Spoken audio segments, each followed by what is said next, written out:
Chers collègues d'APRR, très heureux de vous retrouver pour cette troisième édition de nos webinaires, de nos conférences, vous les appelez comme vous voulez. En tous les cas, vous retrouverez ça en podcast.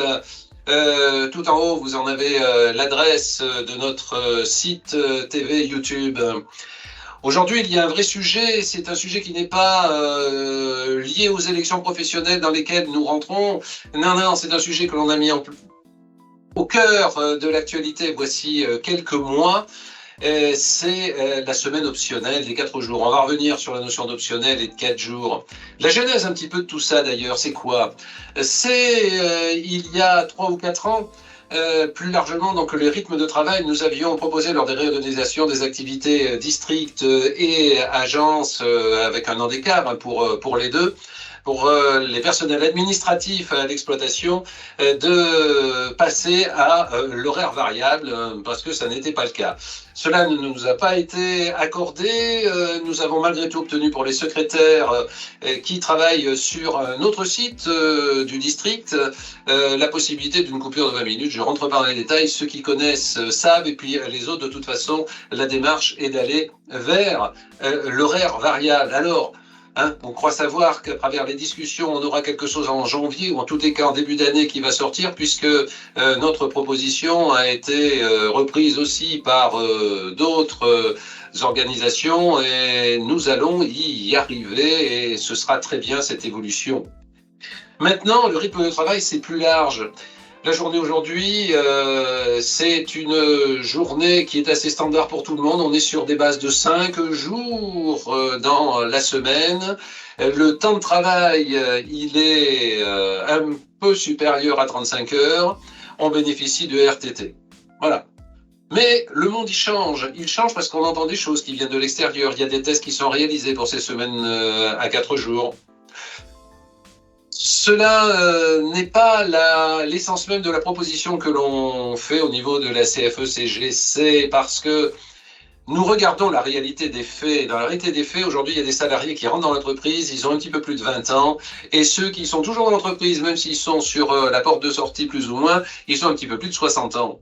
Oui, mais entre les deux, il y a aussi du monde. Et les aspirations pour les gens qui ont, parmi vous, qui ont 20 ans, 30 ans, 40 ans, 50 ans, 60 ans, ne sont pas les mêmes. Alors optionnel, oui, parce que l'on sait que des gens ne bougeront pas, ils ne veulent pas bouger, ils veulent rester sur cette journée, ou du moins cette semaine, 5 jours dans la semaine, et il n'est pas de bon ton forcément de les obliger, et c'est pas du tout ça, c'est l'esprit du volontariat, comme pour le télétravail. L'autre option, c'est quoi? C'est les 4 jours. C'est les 4 jours avec toujours ces RTT. Ça veut dire un petit peu plus de 35 heures dans la semaine, c'est-à-dire quasiment, allez, un tout petit peu moins, de 10 heures par jour. Et puis d'autres, eh bien leur vision, elle est simple. Je veux un 4e jour. Moi, les RTT, c'est 15 jours dans l'année, ou approximativement, suivant les activités que l'on a. Non, je veux bénéficier d'un jour de moins toutes les semaines durant lesquelles je vais travailler dans l'année. Donc, la demande dans ce cas-là, c'est quoi? C'est 4 x 8, donc 32 heures sur 4 jours. Alors oui, le monde évolue, et d'ailleurs c'est vous aussi qui évoluez, parce que lors du questionnaire que l'on vous a fait parvenir et pour lequel vous avez eu gentillesse pour un certain nombre d'entre vous de répondre, on voit que les 2 sujets qui sortent en premier sont chronologiquement la notion de la séparation meilleure, plus importante entre la vie personnelle et la vie professionnelle. Et le 2e item qui ressort, c'est la qualité de vie au travail, et on sous-entend clairement par là, vous sous-entendez clairement par là, d'avoir plus de temps libre. Alors aujourd'hui, la direction sur ces sujets, oulala, c'est un petit peu de recul, mais oulala, et on sait que de toute façon, l'entreprise est quand même à l'écoute, ne peut pas ignorer ce qui se passe dans le monde. Alors oui, nous sommes là pour poser ce sujet, pour en débattre, le poser, le reposer, le reposer. Et je ne vous cache pas qu'un sujet comme celui-ci va mettre plusieurs années pour émerger, mais une chose est certaine, comme le télétravail ou la conciergerie d'entreprise, pour laquelle d'ailleurs d'autres organisations, on est n'était pas partante sous le format que l'on avait pu imaginer. Et bien pourtant, aujourd'hui, ces choses-là, elles sont concrètes, elles sont en place, et nous ne voyons pas pourquoi nous n'arriverions pas à progresser sur la semaine de 4 jours. Maintenant, le mieux est de vous faire parler, et je voudrais vous faire part d'une réaction d'une collègue qui travaille en région dans une fonction sans encadrement, c'est Laure Marchand. Alors Laure, dans ta région, tes collègues de travail en atteindraient quoi de cette semaine de 4 jours? Eh bien, bonjour à tous. En effet, possibilité de la semaine à 4 jours d'être mis en place de manière optionnelle et volontaire, ce qui permet à chacun ou chacune de pouvoir travailler peut-être plus d'heures par jour et de se libérer une journée en conciliant de fait la qualité de vie au travail.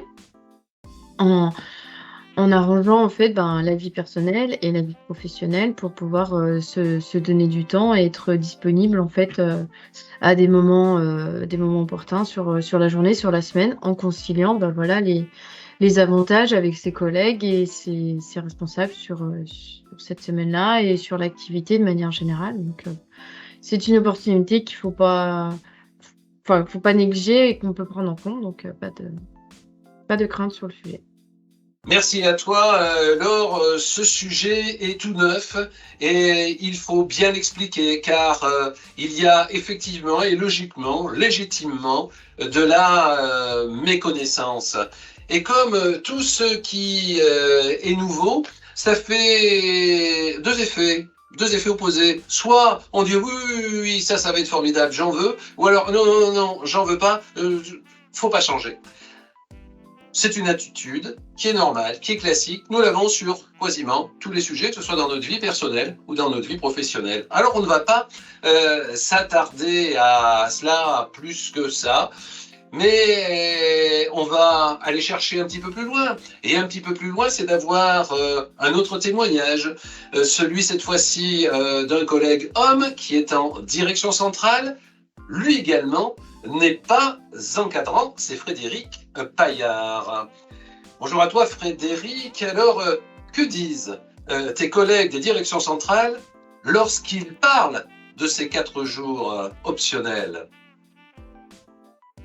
Alors, la semaine de 4 jours optionnels ne suscite pas beaucoup d'échanges spontanés au niveau des directions centrales pour le moment, à l'heure actuelle, puisque c'est quelque chose de nouveau. Néanmoins, j'ai eu l'occasion d'échanger avec quelques collègues sur le sujet et j'ai envie d'illustrer par 3 points les réflexions qui en sortent, qui ressortent de ces discussions. Donc, un avantage qui est largement souligné, c'est un gain à pouvoir concentrer finalement l'activité professionnelle sur 4 jours afin de dégager un espace, un champ plus large pour les développements de projets personnels ou le temps consacré à la famille ou aux loisirs, qui est vu comme quelque chose de plutôt très positif. Ceci nécessitera bien entendu d'organiser et d'accompagner toute la partie, on va dire, organisation des équipes pour permettre un bon fonctionnement des services malgré ce changement d'organisation qui sera variable en plus au sein des équipes puisque ça reste choisi.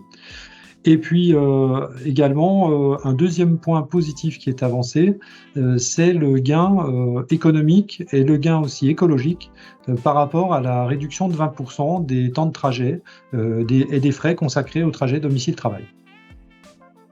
Voilà, merci à Frédéric. Et ça nous conduit jusqu'à dire que les équipes de direction du groupe sont frileuses. Elles l'étaient sur le télétravail, mais il y avait une explication sur le télétravail. C'était de dire les agents donc chez APRR ou les compagnons chez FH, eux ne peuvent pas bénéficier de ce télétravail. Notez bien qu'il y avait toute une partie du personnel qui, lui, pouvait en bénéficier, ce qui est chose faite aujourd'hui. Pour autant, ce regret de ne pas accorder aux agents cette possibilité, mécaniquement elle ne l'était pas, eh bien ça a trotté aussi dans notre tête et cela a conduit aussi à cette proposition du rythme de 4 jours par semaine possible. Pourquoi ? Regardez dans le monde du TP, tous ceux qui le savent voient que les travaux se déroulent du lundi jusqu'au vendredi midi. On est sur une base de 4 jours et demi. Il manque plus grand-chose pour faire du 4 jours. Ce sont aussi des gains pour l'entreprise, des déplacements partout qui seraient minimisés, c'est-à-dire au lieu de se déplacer sur 5 jours, c'est sur 4 jours. Donc il y a des gains d'échelle qui sont intéressants. Voilà. On peut s'accorder ensemble sur le fait qu'un 4 jours est transposable chez APRR. Il y a des équipes qui assurent un service client, qui assurent la sécurité, mais travaillent déjà en rotation, en horaires qui sont planifiés.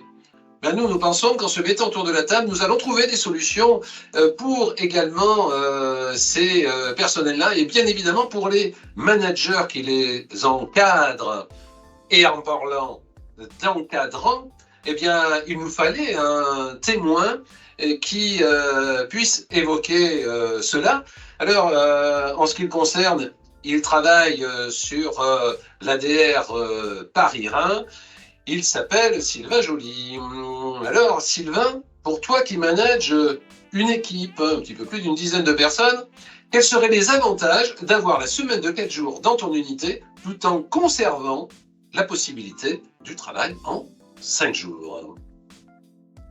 Moi, sur mon équipe, comme j'ai beaucoup de personnes, beaucoup de femmes, donc avec un grand écart dans les âges, puisqu'on a pour les plus jeunes 20 ans, et puis à l'autre extrémité des personnes qui sont près de la retraite. Et du coup, ce que je vois, c'est qu'à chaque tranche d'âge, les attentes sont à peu près les mêmes. C'est effectivement d'avoir un peu plus de temps pour soi. Chez les plus jeunes, ça peut être suite à un achat immobilier, les travaux, suivre une entreprise. Pour des parents, ça peut être aussi plus de dispo perso pour les enfants, et pour les garder et pour les activités sportives. Donc voilà, on va retrouver un petit peu ces attentes d'équilibre, de meilleur équilibre vie privée et vie pro. On va retrouver aussi chez tous et toutes l'idée de moins se déplacer. Quand on travaille sur 4 jours, c'est une journée en moins de déplacement en termes de transport. Quand on voit les coûts aujourd'hui du carburant, du temps passé dans les transports, c'est du temps qu'on peut consacrer à ses proches, en sommeil aussi. On a aussi donc du coup l'autre côté de la pyramide des âges, des personnes plus âgées qui pour certains ou certaines sont amenés à s'occuper de proches. On appelle ça les aidants. Et mine de rien, c'est un sujet qui est de plus en plus peut-être pas visible parce que par pudeur les gens n'en parlent pas, mais il y a un besoin de ce côté-là d'être plus présent avec un parent, un conjoint, un enfant qui a des soucis de santé. On peut avoir aussi tout simplement des personnes qui ont d'autres activités et qui aimeraient y consacrer plus de temps, histoire de retrouver un équilibre vie pro, vie perso. On a les sportifs. Une journée dans la semaine pour faire du sport, c'est très bien, pour faire un peu de compète. Ceux qui sont dans les associations aussi. Ça aussi, ça demande du temps. Voilà. Qu'est-ce que je pourrais dire d'autre? Pas oublier qu'on a allongé le temps de travail, donc on a repoussé l'âge légal de départ en retraite. Ça veut dire qu'on va vieillir un peu plus au travail et que la fatigue est là aussi et que d'avoir une journée en moins, c'est aussi une journée de récupération, une journée pour soi, pour se reposer, pour essayer de respirer un peu mieux, de s'oxygéner, parce que la pression en entreprise, elle ne va pas en diminuant. Merci Sylvain pour cet éclairage. Vous le voyez, 1, 2, 3 témoignages présents dans chacun des établissements, que ce soit côté féminin, que ce soit côté masculin, que ce soit des cadres, que ce soit des maîtrises, que ce soit des encadrants ou non encadrants. Vous avez un panel d'avis. Évidemment, il y en a d'autres. Et justement, ce débat-là, c'est le débat que l'on propose à la CFE-CGC de marteler en fil rouge de nos actions sur les 4 ans à venir pour que, avec la direction et avec l'ensemble des acteurs du monde social de l'entreprise, on puisse avancer sur les rythmes de travail, dont la semaine de 4 jours. Voilà, je vous dis à très bientôt. Nous aurons l'occasion de nous revoir assez prochainement pour une édition numéro 4, puisque nous sommes en période électorale et que, justement, le nombre de webinaires et d'informations vidéo va augmenter. Voilà, je vous souhaite une excellente suite et vous dis, bien sûr, à très bientôt. Au revoir.